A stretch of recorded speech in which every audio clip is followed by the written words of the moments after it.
there, Lita here from Art with Lita. In this video I'm going to be drawing a horse in Graphite Aquarelle is what they're technically called. It's basically a graphite pencil that is water soluble. They are really cool. I only discovered them about a year ago, but I instantly fell in love, and as you can see, my set there has been heavily used. Now what I'm first going to do is I'm going to get all my construction lines down on the paper. I'm holding my arm up and measuring against the screen of the laptop where the reference photo is. It's just off screen there. And then I'm holding the pencil against the paper and getting the proper angles for everything. Now the more and more angles you get down on your paper, and the more and more details, larger details you can put down, well, those are all points of reference you can use to slowly build out your drawing and get something accurate on paper, because we do want this to look like a horse at the end of the day. As I refine my lines, I usually exaggerate the curves just a little bit so that I can make the drawing my own. I guess it's my privilege as the artist in this case. I have always enjoyed watching people sketch out their drawings, so I've decided to leave this sketch in my video.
Alright, so on to painting now. I'm going to be using the Graphite Aquarelle brushes by Faber-Castell. I absolutely love Faber-Castell products because they're very professional. I don't need my blending stump for this project, so I'm just going to set it aside. And I'm also going to use a Pentel water brush. This particular brush I only use with my graphite pencils. It releases just the right amount of water. As you can see, I got my X-Acto knife out. I can't find my pencil sharpeners, so I'm going to use that to keep at least a little bit of a point on these things. So first and foremost, I go in with a 2B and I lay down an initial wash of color, just figuring out everything that is in shadow and where my brightest highlights are going to be. This actually sets the tone for the entire drawing.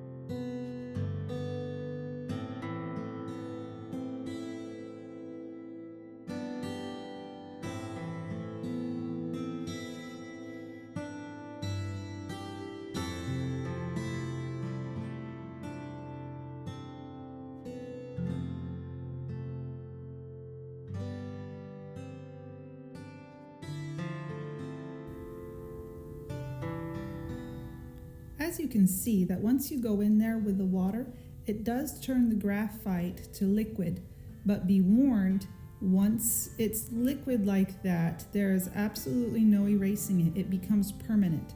So have everything looking just the way you want before you go in with any water. I personally think it's just magical. It's just magic. When I was a kid, I grew up learning to draw with just an HB pencil and a handful of printer paper. So the very first time I used these pencils and I saw that transformation when the water hit it, it completely blew me away and I fell in love.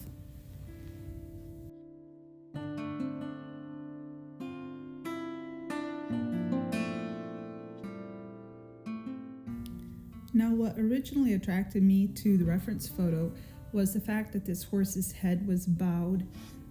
Originally there was a rider and I removed the rider and I let the reins fall down as if the horse is ground tied.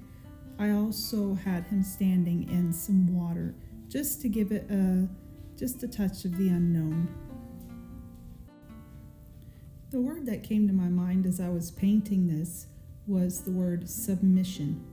Here we have this big, beautiful, graceful, noble beast of an animal, if I can put it that way, and he will stand there and be submissive or submit to what his master has asked him to do. And I thought that was a beautiful thing. I thought that was a beautiful picture. So here we have this beautiful, majestic animal, and he is going to stand there and do exactly as his master told him. I think that's an amazing thing. I think it's a beautiful reflection of what we should be seeing in our own Christian life and in our walk with the Lord. Is many times he may ask us to do stuff, and the proper response would be submission, would be to do it and do as we have been asked. We might be powerful, we might be strong, we can even be beautiful, but the proper response when the Lord has asked us to do something is to be obedient in that and to submit ourselves to what has been asked. Maybe we should be saying more often, "Here I am, Lord. What do you want me to do? I'll do it."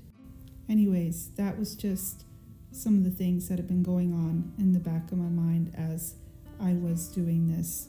a reminder for myself, first and foremost. Since I was a little girl, I've been more than a little bit obsessed with horses, and especially with drawing and painting horses.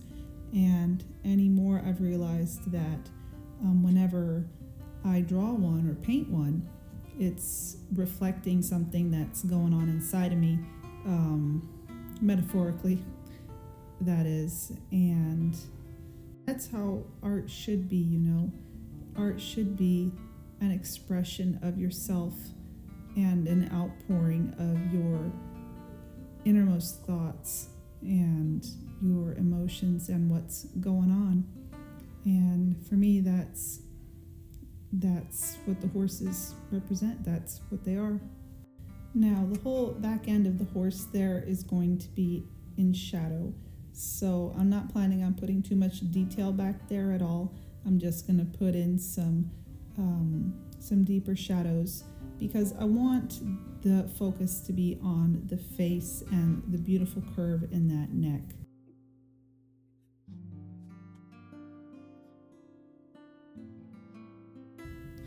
The way I work with these graphite pencils is I'll have the whole drawing in sections in my mind, and I'll work on one small section at a time. I will lay down the wash of graphite, apply the water, and then I will go on to the next section. And that way, everything has the time to dry by the time I get back to it for the next wash of color. That way I can stay busy and continue working on the drawing without having to walk away for longer periods of time while it dries.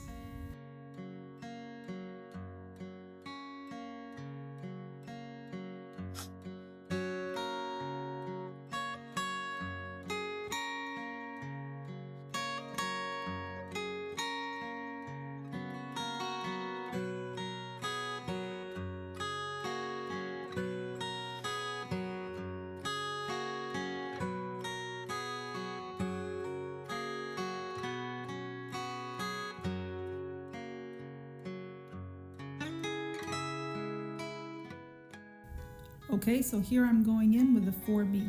I'm starting to add in those deeper shadows and get some more detail on this horse. It's always important to make sure you get your values dark enough. So I'm going to go in some places I go in quite heavily with the 4B, just darkening things up. This pencil set goes all the way up to an 8B. Usually I save the 8B only for the blackest of blacks and for a final outline at the very end of the piece.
For the halter here, I'm going in with a 4B and a 6B.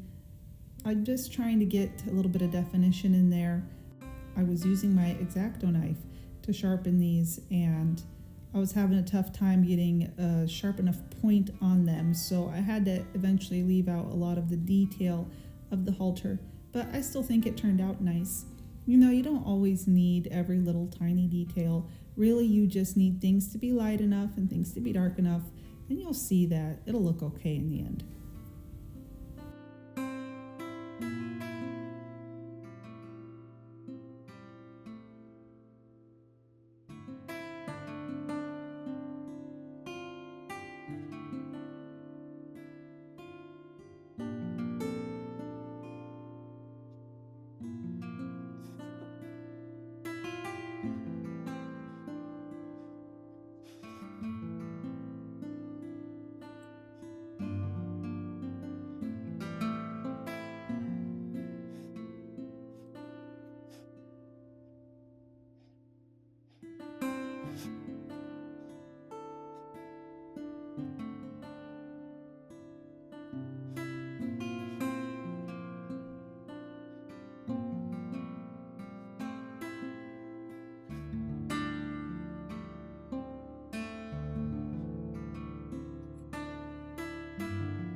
Well, I have finally reached the 6B pencil.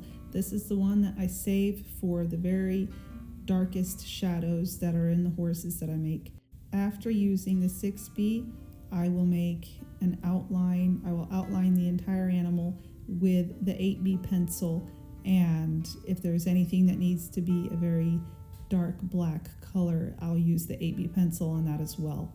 But usually the 6B is more than dark enough for any needs that I ever have.